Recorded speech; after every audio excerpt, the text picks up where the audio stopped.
Bom, então nesse primeiro exemplo, eu tenho uma situação que é um mapa de fluxo de valor de um processo administrativo, onde o que está acontecendo aqui é basicamente a movimentação, né, o fluxo de um documento e de informações relacionadas a esse documento, né? Então, eu vejo aqui, ó, as várias etapas do meu processo estão representadas aqui embaixo nessa caixinha. Então, eu tenho central de classificação, pedidos de venda, ordem inicial, checar número de peças, avaliar data de entrega, verificar a ordem, pedidos de venda e central de classificação.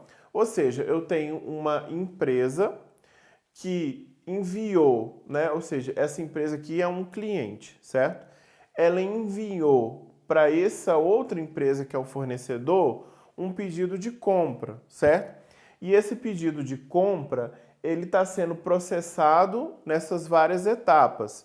Aqui eu estou acompanhando o fluxo do pedido, do documento, né? E como que ele é processado no fornecedor até que ele confirme a ordem do recebimento. Ou seja, recebi o seu pedido, enviaremos os produtos que você solicitou. Então é essa confirmação dessa ordem de recebimento. Só que o interessante a gente observar é o seguinte: as várias etapas pelas quais esse documento passa e que entre uma etapa e outra sempre eu tenho o quê? Esperas, né? Como se fossem gargalos. Então, esse documento é avaliado nessa primeira etapa, que é uma central de classificação. Isso é feito aqui, ó, embaixo eu vejo, na minha linha do tempo, o tempo em minutos. Então, eu vejo que chegou na central de classificação, né? O que é feito ali naquela etapa é feito em 16 minutos. Ou seja, a atividade que agrega valor ali é realizada em 16 minutos, que é, né, o processamento, a validação do pedido que chegou.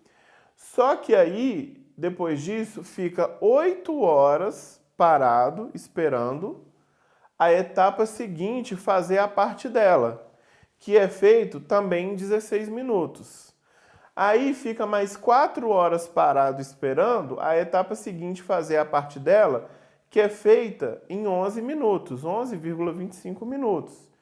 E daí fica mais 4 horas esperando a outra vir e fazer a parte dela, que é a checagem de peças, em 23,75 minutos. Então, percebam que o que acontece aqui, na verdade, é o seguinte: eu tenho um fluxo onde as atividades que agregam valor são feitas em poucos minutos e sempre na interação de uma etapa para a etapa seguinte, o tempo de espera são horas. É óbvio que no final das contas, né, para percorrer todo esse fluxo e dar o retorno para o meu cliente, eu vou levar várias horas ou alguns dias para fazer isso, mas na verdade o que eu fiz que agregou valor foi feito em poucos minutos, né?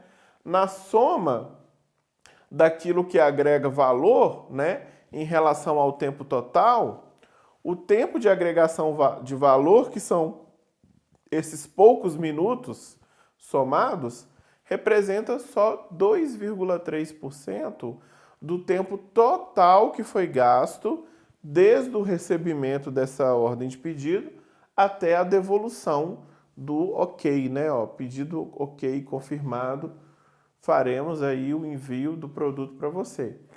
Então, às vezes esse cliente mandou a ordem hoje, só depois de amanhã que ele recebeu o ok do fornecedor. E aí a gente começa a perceber que o cliente só recebe a resposta depois de amanhã, porque na verdade, nesse fornecedor, esse documento passa por muitas etapas e entre uma etapa e outra são sempre várias horas de espera, né? E é isso que gera toda essa demora, porque a atividade realmente feita, que agrega valor, são poucos minutos. Representa 2,3% do tempo. Então, gente, essa é a função do VSM, do mapa do fluxo de valor. jogar na nossa cara esse tipo de coisa, evidenciar onde que estão aqui as oportunidades de melhoria. Então, esse é um mapa do estado atual, que reflete a realidade, nua e crua, com suas qualidades e defeitos. O que eu posso fazer agora é propor o mapa do estado futuro, ou seja, já pensar no que seria uma versão idealizada, otimizada desse processo, né? Ou seja, eu já proponho onde é que eu quero chegar, né? Qual que seria o nível ótimo, o processo ideal. E aí eu vou ter essas duas versões. O meu desafio vai ser o quê? Trabalhar com o Lean Office para sair do estado atual e tentar chegar o mais próximo possível no estado futuro. Por isso que essa ferramenta ela é muito importante e normalmente vai ser o ponto de partida, vai ser uma das primeiras que a gente vai usar, porque é com base nela que vem todo o resto, né? Vem as oportunidades que serão trabalhadas aqui. Então esse é um primeiro exemplo. O outro exemplo é de um atendimento que foi feito numa repartição pública, tá? Um atendimento de um cidadão, né? Numa cidade qualquer, feita numa repartição pública. Então, o cidadão, né? Chega lá na repartição, pessoalmente, ou até mesmo liga, né? Por telefone ou por fax, enfim. E aí o fluxo da informação, ele vai acontecer dessa forma como está aqui, tá? Então, o cidadão ele vai precisar de um certo serviço, né? Vai precisar dessa repartição aqui. Então, ele vai pessoalmente ou ele liga. Então, inicialmente, eu tenho o atendimento, né, do fiscal que está de plantão. Depois disso, eu tenho a fiscalização tributária, feito pelo chefe da fiscalização. Depois, uma outra fiscalização tributária feita pelo fiscal de tributos. Depois, uma outra fiscalização tributária feita novamente pelo chefe da fiscalização. E depois, um atendimento fiscal feito pelo fiscal de plantão, que dá o retorno para o que foi solicitado aqui pelo cidadão, né? Então, quer dizer, o cara, ele vai lá, nesse exemplo, ele está indo solicitar uma autorização, né? Ou uma nota fiscal, com base numa nota fiscal vencida.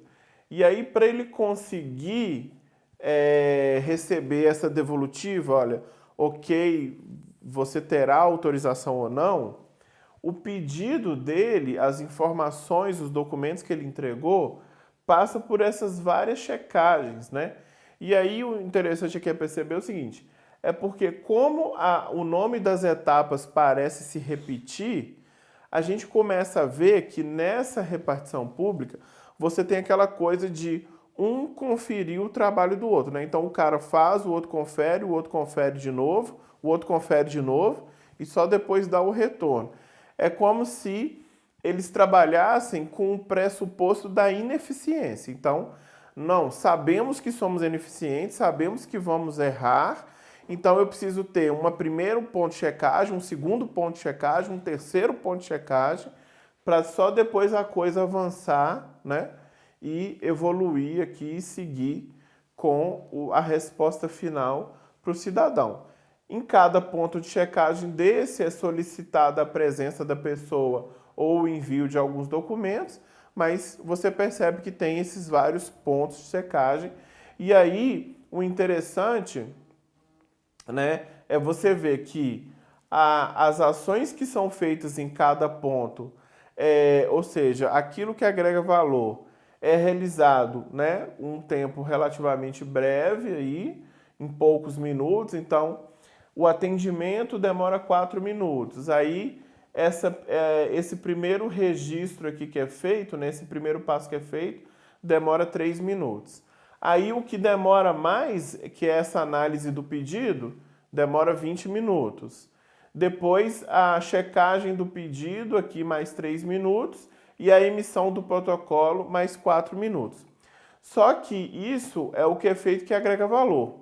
Mas entre uma etapa e outra dessa, eu tenho momentos em que a espera é pequena, é rápida, né? Ou seja, caminha rápido aqui, ó, da segunda para a terceira etapa, 3 minutos, da terceira para a quarta, 3. Mas olha, da primeira para a segunda, 480 minutos. Da penúltima para a última etapa, 240 minutos. Então, eu tenho 2 momentos aqui de espera de gargalo críticos em comparação com o que é o tempo do restante, né, do processo do restante das etapas. E aí, de novo, é com base nesse desenho que eu começo a perceber onde estão, então, as minhas oportunidades de melhoria, né?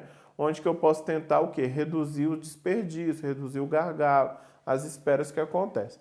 Então, esse aqui é um segundo exemplo, também só para ilustrar essa questão de como que seria o uso do mapa do fluxo de valor no Lean Office e como que ele é justamente esse ponto de partida para que a gente possa fazer as nossas análises e propor as nossas melhorias.